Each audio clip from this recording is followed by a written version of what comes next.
ప్రియమైన దేవుని బిడ్డలారా, ప్రభు అయిన యేసు క్రీస్తు నామంలో మీ అందరికీ వందనాలు.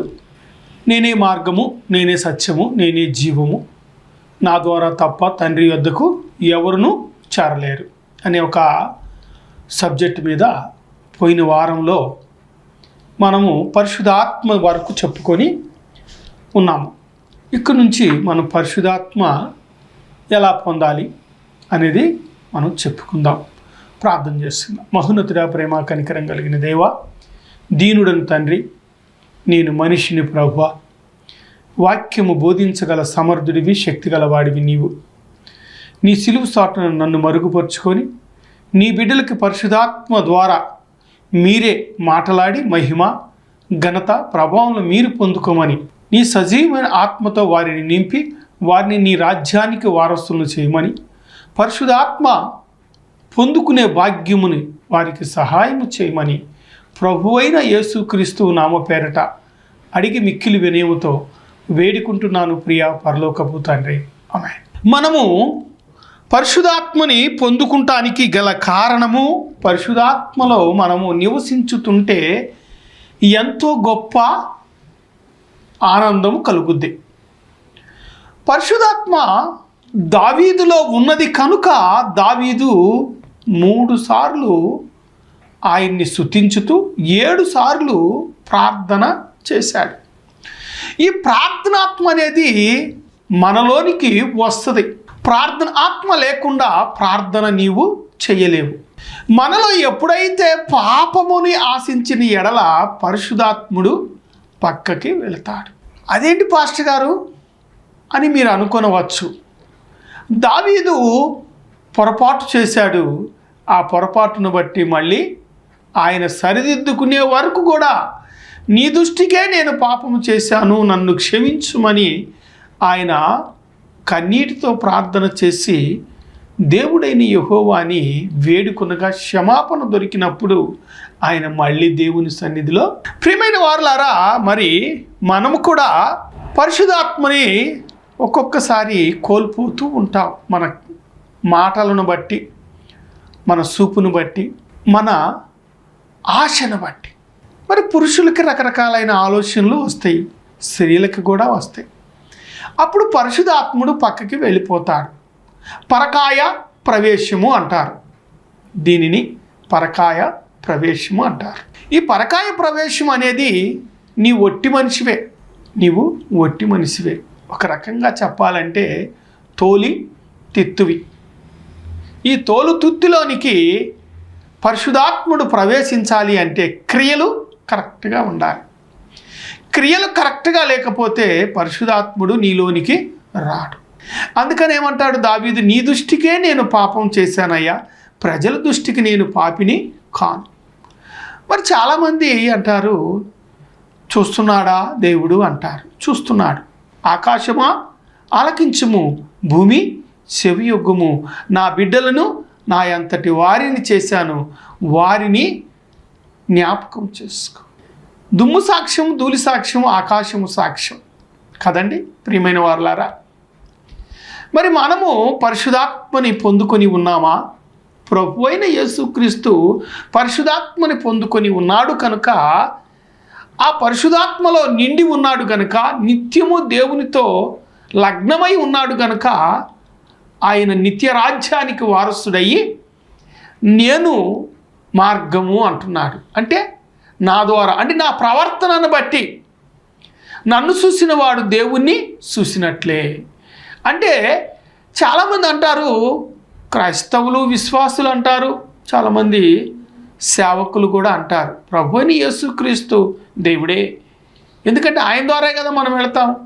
ఒక రాజుగారి దగ్గరికి వెళ్ళాలి అంటే ద్వారపాలకుడి దగ్గర నుంచి మంత్రి దగ్గర నుంచి రాజు దగ్గరికి వెళుతుంది మన మాట.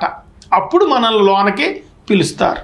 మన ప్రవర్తన అనేది ఎంతమంది చూస్తున్నారు, మన ఆశ అనేది ఎంతమందిని గమనిస్తున్నారు జ్ఞాపకం చేసుకోండి. అటువిధంగానే ప్రియ దేవుని బిడ్డలారా, 2 ఆత్మలు ఉన్నవి.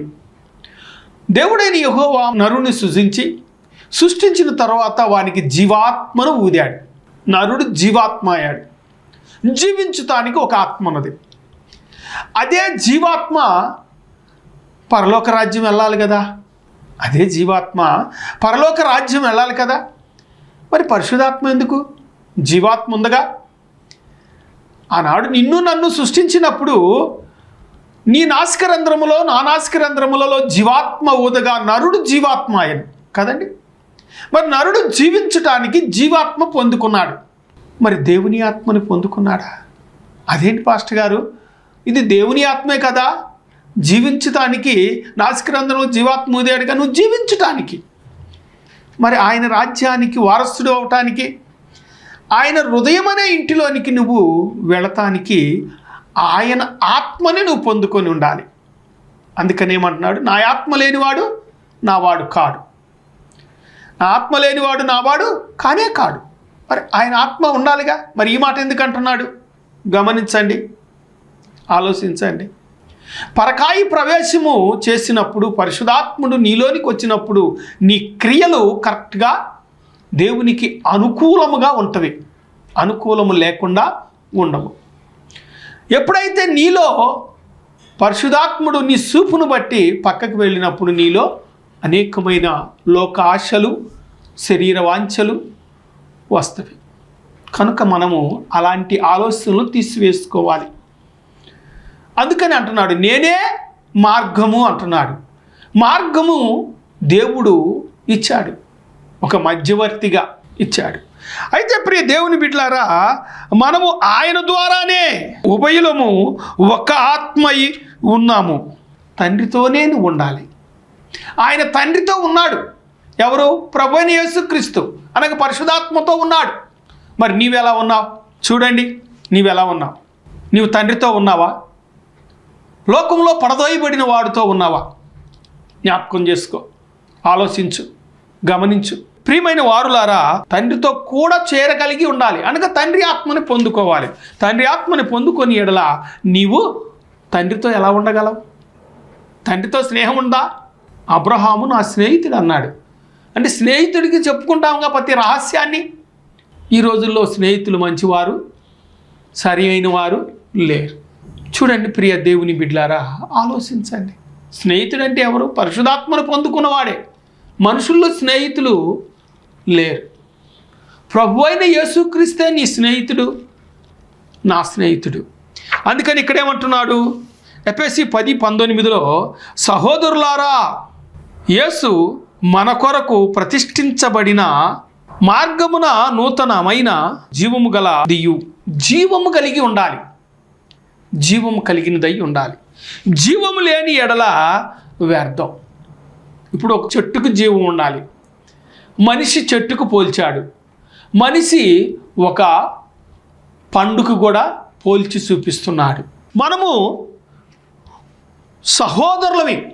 సహోదరుల ప్రేమ కలిగి ఉండాలి. అందుకని ఏమంటున్నాడు? నిన్ను వలే నీ పొరుగు వారిని ప్రేమించుము అంటున్నాడు.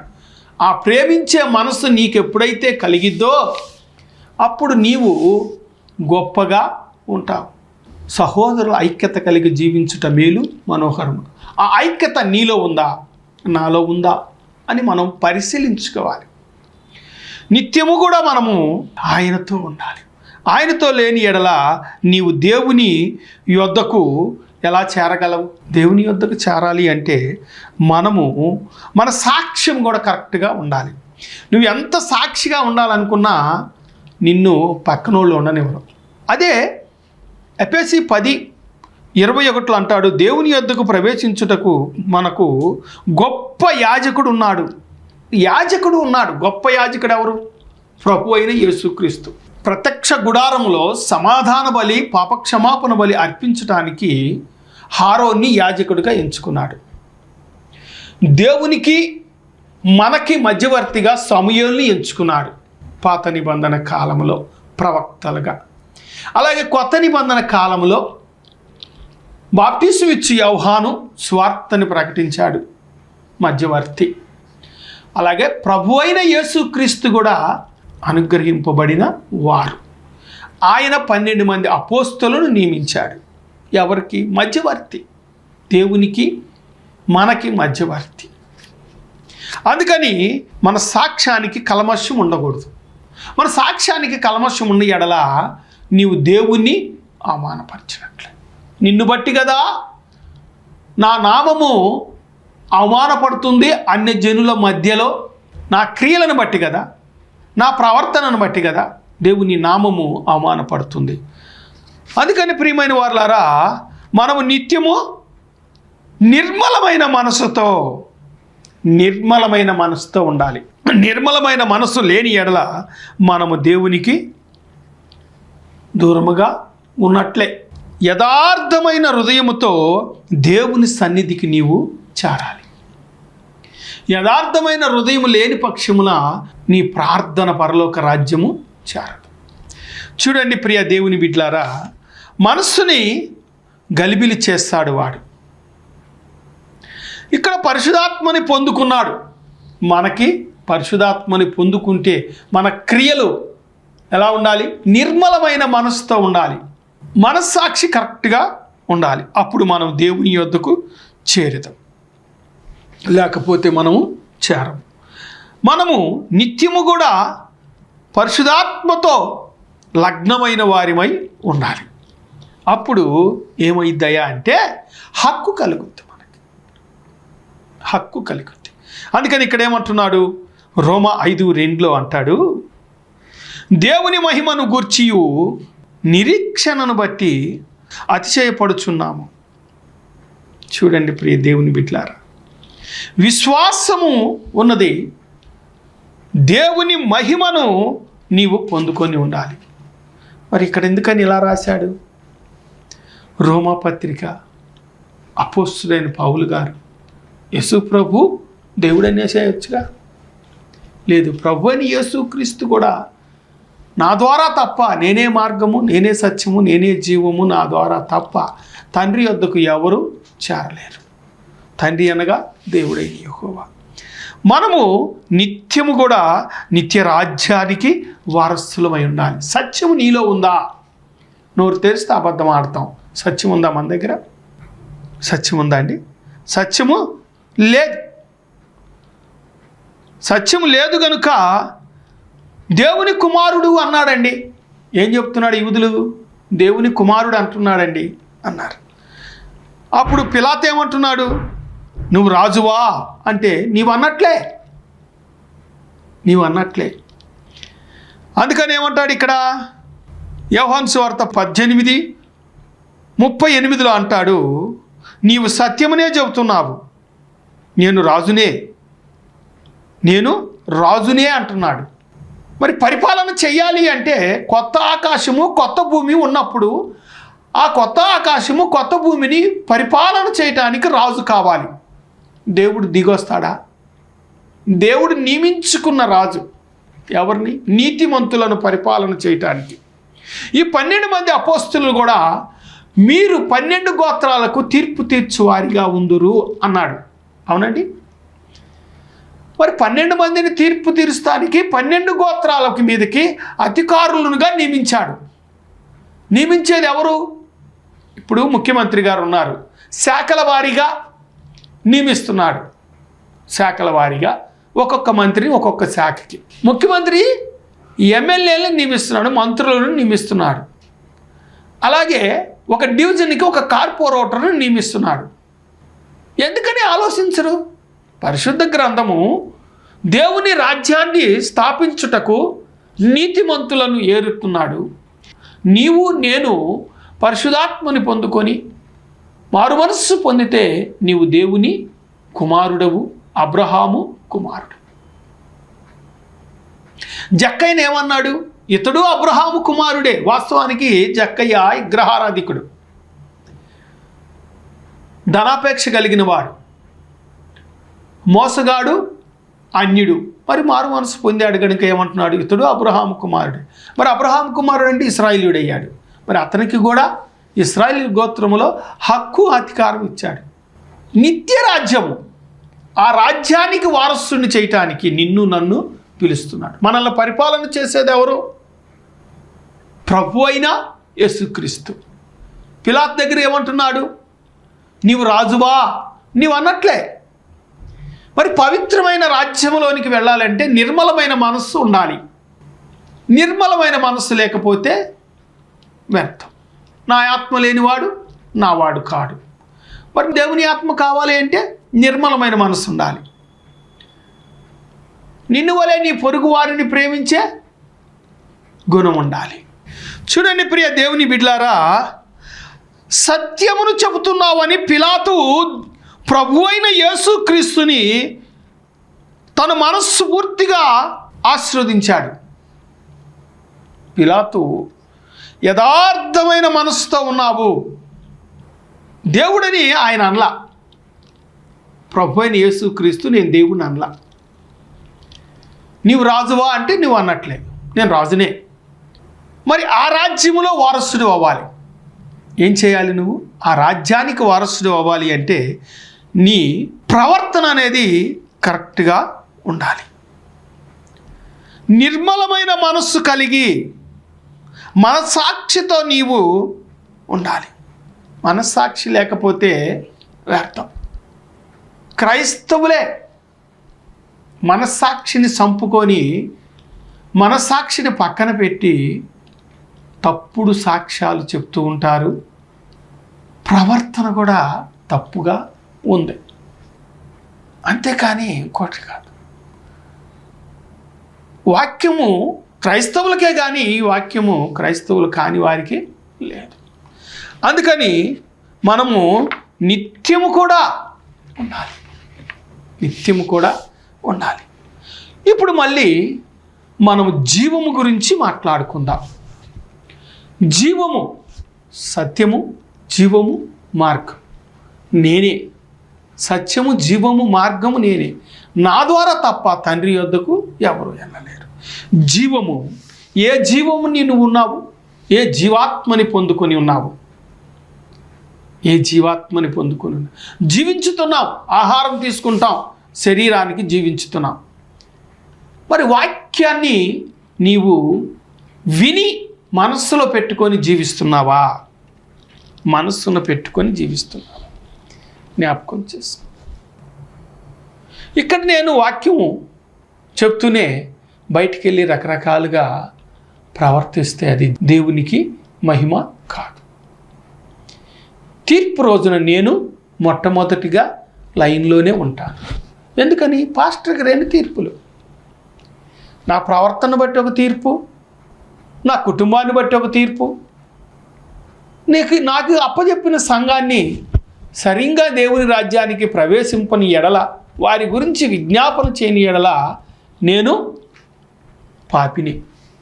అందుకని ఇక్కడ ఏమంటున్నాడంటే, ప్రియమైన వారులారా, రోమా 5:21లో పాపము ఉన్న ఎడల మనము ఆయనలో ప్రవేశించలేము.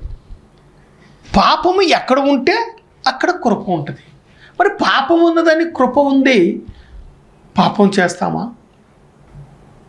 పాపము ఎక్కడుంటే అక్కడ కృప ఉంది. ఇంకా దేవుడు ఎదురు చూస్తున్నాడు. ఒక బుడ్డోడు ఆడుకుంటూ ఉంటాడు. ఆ బుడ్డోడు ఆడుకుంటూ ఉన్నప్పుడు మట్టిలో పడుతూ ఉంటాడు, బురదలో పడుతుంటాడు, కడుగుతూ ఉంటాడు, చేస్తూ ఉంటాడు. మనము శుభ్రం చేస్తూ ఉంటాం తల్లిదండ్రివి. అలాగే విశ్వాసులమైన మనము కూడా ఈ పాపమనే బురదని నిత్యము కడుగుతున్నాడు తండ్రి. అందుకని మనము నిత్యరాజ్యానికి వారసులం అవ్వాలి. దీని భావం ఏమిటంటే, పిల్లోడు ఆడుకుంటుంటాడు, మట్టిలో పడుతుంటాడు, దుమ్ము చేసుకొని వస్తాడు, మళ్ళీ తల్లి శుభ్రం చేసిద్ది. అలాగే పాపం అనే దుమ్ముని నీవు నిత్యము శుభ్రం చేసుకోవాలి. వాడు తెలియక చేశాడు దుమ్ము, వాడు తెలియక బురదలో పడ్డాడు. మరి తెలిసి చేస్తే, తెలియక చేశావు, ఓకే క్షమిస్తానన్నాడు. వాడు కొద్ది వయసు వచ్చిన తర్వాత బురదలో పడతాడా? బురదలో పడతాడా అండి? పడడు. బురదలో పడడు. ఎందుకని? మట్టి అని తెలిసిపోయింది. ఇది మట్టి, ఈ మట్టిలో పడితే మా అమ్మ కొట్టుద్ది, ఈ మట్టి రాసుకుంటే నేను రోతగా కనపడతాను అని వాడికి కొద్దిగా వయసు రాగానే తెలిసిద్ది. ఇంకొద్దిగా వయసు రాగానే ఏం చేస్తాడు?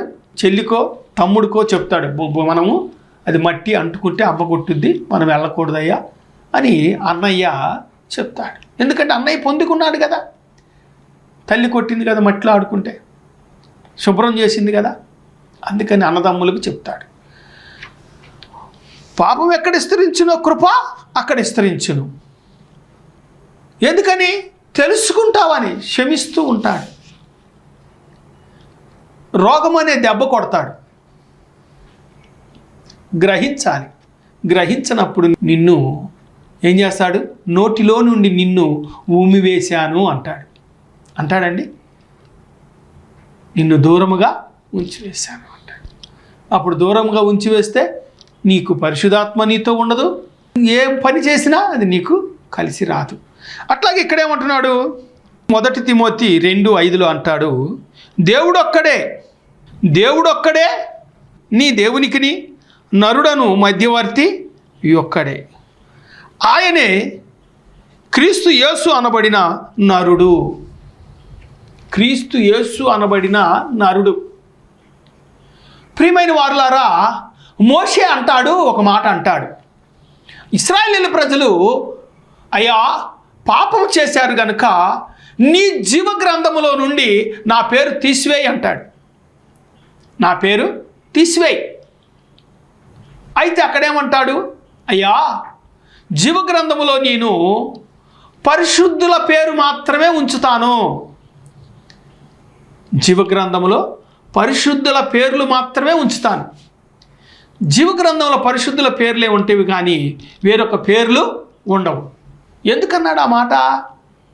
యాజకుడుగా అనగా పాస్టర్గా బాధ్యత నడిపించేవాడు గనుక ఇశ్రాయేలు ప్రజలు పాపం చేశారు గనుక నా మీద దయ ఉంచయ్యా, వారిని క్షమించు, లేని పక్షంలో జీవ గ్రంథంలో నా పేరు తీసివేయి. అప్పుడేమంటాడు దేవుడైన యెహోవా? జీవ గ్రంథంలో పరిశుద్ధుల పేర్లే ఉంటేవి కానీ పరిశుద్ధుల పేర్లు లేకుండా ఉండవు, నువ్వు దానికి ఆందోళన పడవద్దు. మళ్ళీ ఏమంటాడు? ఇశ్రాయేలు ప్రజలు నడిపిస్తుండగా నీవు మాతో ఉండు అంటాడు. మాతో ఉండు అంటే అర్థం ఏమిటంటే ప్రభువైన యేసుక్రీస్తు వాక్యమై మనతో ఉన్నాడు. వాక్యమై మనతో ఉన్నాడు. ప్రభువైన యేసుక్రీస్తులో పరిశుద్ధాత్మ ఉంది. ఆ పరిశుద్ధాత్మ వాక్యం చెప్తుంది. వాక్యం ఎవరిది? దేవుడైన యెహోవాది. ఎవరికి ప్రార్థన చేశాడు? దేవుడైన యెహోవాకి. ఆత్మను ఎవరికి అప్పచెప్పాడు? దేవుడైన యెహోవాకి అప్పచెప్పాడు. పొందుకున్న ఆత్మను ఎవరికి ఇచ్చాడు? 12 మంది అపోస్తులకి ఇచ్చాడు. మళ్ళీ ఆయన రానై ఉన్నాడు. ఎవరిని పరిపాలిస్తానికి? ఎందుకు వస్తున్నాడు? రాజై నిన్ను నన్ను పరిపాలన చేయటానికి వస్తున్నాడు. ఆలోచించాలి. వాక్యం చెబుతుండగా కనుక ఆలోచించండి. వాక్యం చెప్తున్నప్పుడు ఆ రిఫరెన్స్ని, భావాన్ని లోతుగా అర్థం చేసుకోవాలి, లోతుగా చదవాలి. దాని భావాన్ని దేవుణ్ణి అడగాలి. ప్రభువా ఈ అర్థం ఏమిటి, ఈ పరమార్థం ఏమిటి, ఈ భావం ఏమిటి అని ఆయన నువ్వు అడిగినప్పుడు నీకు ఖచ్చితంగా భావాన్ని ఇస్తాడు. ఇవ్వకుండా ఏమీ ఉండడు. నేను ఇక్కడికి వచ్చి వాక్యం చెప్తున్నాను టీవీ ఛానల్లో అంటే నా గొప్పతనం ఏమీ కాదు, దేవుని గొప్పతనమే. మరి నేను మాట్లాడుతున్నాను అంటే ఈ వాక్యమును సిద్ధపడు అంటే, ఆ వాక్యమును సిద్ధపడుతున్నాను అంటే అది దేవుని యొక్క సంకల్పనే కానీ మరొకటి ఏమీ కాదు. ప్రియమైన వారులారా, జ్ఞాపకం చేసుకోండి. నేను చెప్పిన వాక్యమును మీరు మనస్సు పెట్టి పరిశుద్ధ గ్రంథం దగ్గర పెట్టుకొని దాని భావనను మీరు ధ్యానించుతూ మీరు ఆ భావనను ప్రభువైన యేసుక్రీస్తు నామములో దేవుని యొద్ద నుంచి మరొక్కసారి పొందుకోవాలని కోరుచు, ప్రభువైన యేసుక్రీస్తు నామములో మనకి దేవుడొక్కడే, దేవునికి నరులు అనబడిన మధ్యవర్తి ఒక్కడే, ఆయనే క్రీస్తు యేసు అనబడిన నరుడు.